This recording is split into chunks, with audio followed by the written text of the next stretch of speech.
makabigay ng dental floss sa kanya. So apparently merong tindahan doon sa loob na pwede silang bumili, i-charge lang sa account nila. So isa yun sa mga kailangan ko at ipasayin din. Sino nagbabayad po ng account? Kami, lalagyan namin ng load yung account niya and then bibilhin niya yung dental floss doon sa loob. Pero kagano katagal po ang visiting hours ng po sa kanya?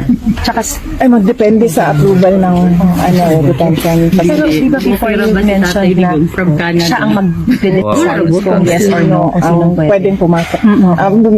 Kung sino ang i-allow niya na bumisita, siya yung magdi-decision mo. So, final decision, VP, bale sa kanya? Oh yes, opo. Pwede na tayo mag-apply lahat. Tapos I do not know kung pinaprocess siya ng detention kung yes or no, depending on your reason for visit. Okay.